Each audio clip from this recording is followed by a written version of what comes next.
Olá, a sorte está lançada. O presidente Donald Trump e o secretário de Estado Marco Rubio parecem determinados a querer derrubar o regime chavista na Venezuela, a ditadura de Nicolás Maduro.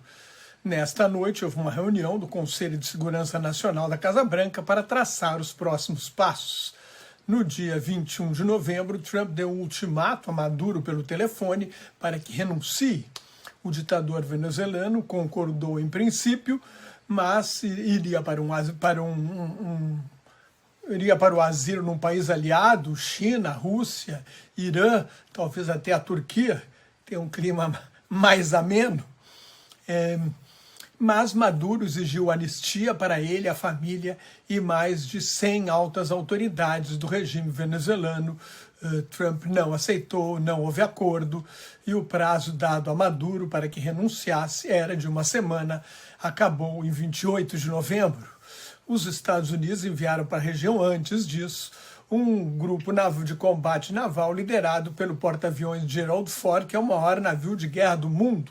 Transporta 4.000 soldados e tem 75 aviões de combate. É a maior concentração de forças dos Estados Unidos na região do Mar do Caribe, desde a crise dos mísseis em Cuba em 1962 e da invasão à República Dominicana em 1965, quando o Brasil participou ao lado dos Estados Unidos de uma força da Organização dos Estados Americanos, na verdade, para legitimar a invasão norte-americana.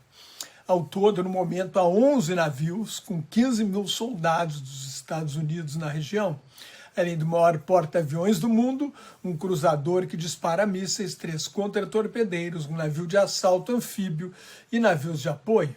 Esse grupo naval não pode ficar muito tempo na região. No mínimo, os soldados precisam fazer um revezamento. Então,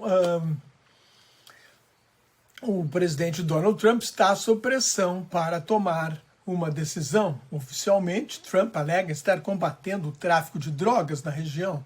Nas últimas semanas, a Força Aérea dos Estados Unidos e a Marinha dos Estados Unidos bombardearam navios no barcos, geralmente pequenas embarcações que podiam ser muito bem navios pesqueiros, na região do Mar do Caribe, também no Oceano Pacífico, perto da costa da Colômbia, matando mais de 80 pessoas que o presidente Donald Trump acusa de serem traficantes de drogas, e ele equiparou o tráfico de drogas ao terrorismo.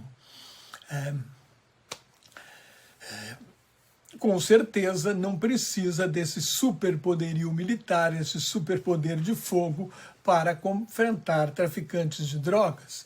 Traficantes usam todo tipo de violência, mas não são terroristas, são criminosos que visam o lucro com a venda, com o comércio ilegal, com o comércio de drogas ilegais. Não querem destruir o seu mercado, vendem drogas que os norte-americanos querem comprar. Já o terrorismo, em princípio, que se considera terrorismo hoje, tem objetivos políticos, é o terrorismo político. Se todo governo governa pelo medo, o medo e o terror foram instrumentos de poder desde a pré-história da humanidade. A maioria, a democracia é uma planta recente na história do homem. Mas o terrorismo político, usado intencionalmente como arma de guerra, começa na Revolução Francesa, que tem a sua era do terror, em 1993 e 1994. O rei é guilhotinado um pouco antes do início da Era do Terror, a rainha Maria Antonieta, em plena guerra do terror, em outubro, se não me engano, de 1793. Esse terrorismo político é o que atacou e derrubou as Torres Gêmeas de Nova York em 11 de setembro de 2001. Não é o mesmo que o tráfico de drogas. Não existe um conceito de terrorismo aceito universalmente. Os Estados Unidos vetaram, quando havia uma discussão internacional para fazer uma convenção sobre o terrorismo, os Estados Unidos não aceitaram que incluísse o terrorismo de Estado, o terrorismo feito por governos, o terrorismo da Revolução Francesa, por exemplo, era um terrorismo de Estado. Então o terrorismo político, como um terrorismo de Estado. Não existe, então, uma definição acadêmica universalmente aceita. Em uma definição provisória, o terrorismo é um ataque indiscriminado, geralmente uma série de ataques contra civis inocentes escolhidos ao acaso para quebrar a fibra moral do inimigo. As formas mais comuns de terrorismo são assassinatos seletivos ou em massa, o assassinato político, sequestros, explosão de bombas, envenenamento com agentes químicos ou biológicos. Também, não há comparação com o tráfico. De acordo com a lei, os traficantes devem ser presos e processados, não eliminados sumariamente como se fossem combatentes inimigos.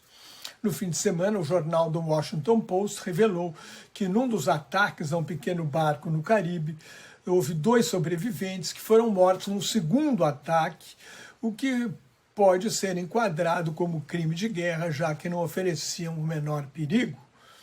Num gesto de covardia, o secretário da guerra, que é o nome atual, Pete Hegseth, culpou o comandante militar responsável pelo ataque. O responsável é ele, o secretário da defesa é ele.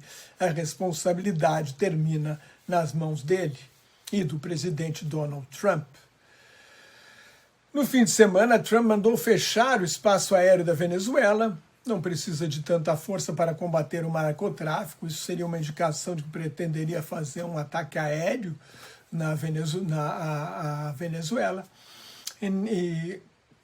Então, como certamente isso não é necessário para combater o terrorismo, Trump quer intimidar Maduro, que acusa pertencer a uma máfia do tráfico de drogas, Cartel de los Soles, que não tem registro no escritório das Nações Unidas para drogas e crimes. Agora, Trump anunciou que vai perdoar o ex-presidente de Honduras, Juan Orlando Hernández, condenado nos Estados Unidos em 2024 a 45 anos de prisão por tráfico de drogas. Então, se está soltando Hernández, que está acusado e condenado pela Justiça dos Estados Unidos, certamente não é por esse motivo que Trump está encurralando Maduro. Eu também não acredito que seja por causa do petróleo, já que isso Maduro negociaria. As empresas americanas têm licença de exploração de petróleo nos Estados Unidos e o regime tem interesse em aumentar a produção de petróleo. Há uma forte oposição interna na Venezuela. Tudo indica que a oposição venceu a eleição presidencial de 28 de julho do ano passado por uma margem com 70% do total dos votos, mas o regime fraudou o resultado.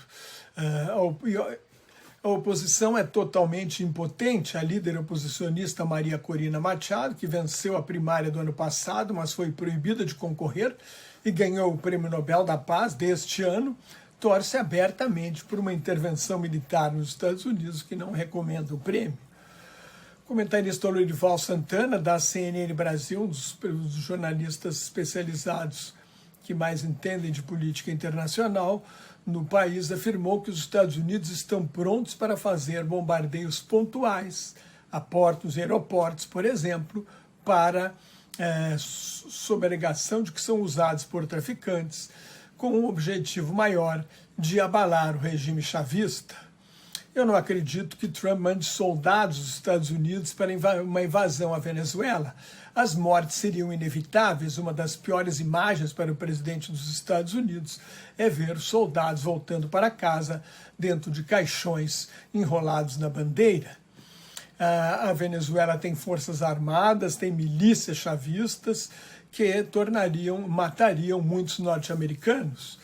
Não seriam condições de resistir a uma invasão dos Estados Unidos também. O problema sempre é quando se toma um país, o que fazer depois. Os Estados Unidos tiveram uma péssima experiência no Iraque. A Líbia está numa situação de anarquia até hoje. Então, não seria um passeio e morreriam muitos americanos. Poderia se transformar numa invasão prolongada, contrariando os ideais do movimento para tornar a América grande de novo, o movimento ultranacionalista e neofascista de Donald Trump, que quer reduzir